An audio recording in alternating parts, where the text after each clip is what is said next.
And I'll also mention that you can't pull up these forward estimates on Bloomberg or really any of the data feeds because of the fact that they don't have them.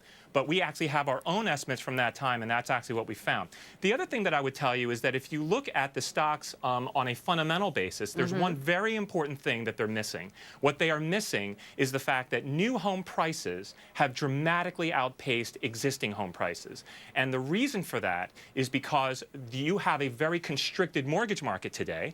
The only people who can buy are people who are very well off. And so that's created a mix shift, a positive mix shift. But if everybody's hopes and dreams about housing come true, which is what's driving the valuations on the stocks, guess what's going to happen? You're going to get a lower mix of buyers coming into the market, which is going to bring new home prices down, even as existing home prices are going up. We don't think people have modeled that correctly, and so that's another reason why we have drawn some attention to the valuations on the stocks. Okay, thank you so much for explaining that, Stephen, joining us there from Barclays. Well, to say shares of Apple are off to a rough start this year may be an understatement. They're down 15%. Now, many would say the company is wildly undervalued. Not this guy, Bill Gunderson, president of Gunderson Capital Management. Bill, why not? Well, I wouldn't say that it's not wildly undervalued. I require three characteristics in the stocks that I own. I require performance or momentum. I require valuation. And I require a healthy stock chart and good sentiment. While Apple may be undervalued right now, it's missing the other two components, and those are very important components. Is it, Bill? In the last couple months, I agree with you about your first criteria, but in the last 5 years, the chart has looked doggone nice. That's right, but I require long-term performance, intermediate-term performance, and short-term performance.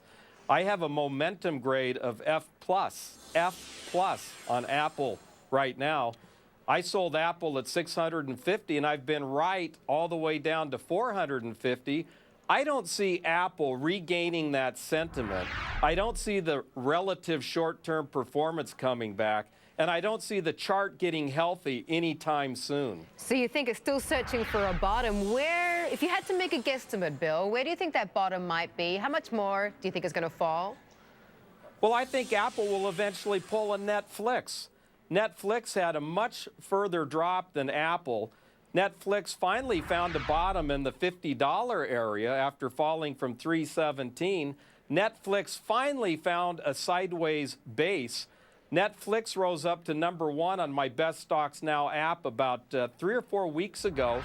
It broke out of that base to the upside, and now it's up 70% in the last, 2 or 3 weeks. Apple will eventually find a bottom.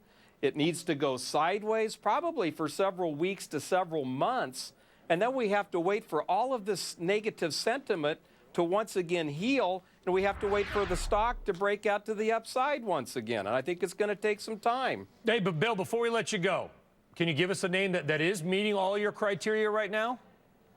I wrote about a stock for TheStreet.com last week or 2 weeks ago, Ocwen Financial, OCN.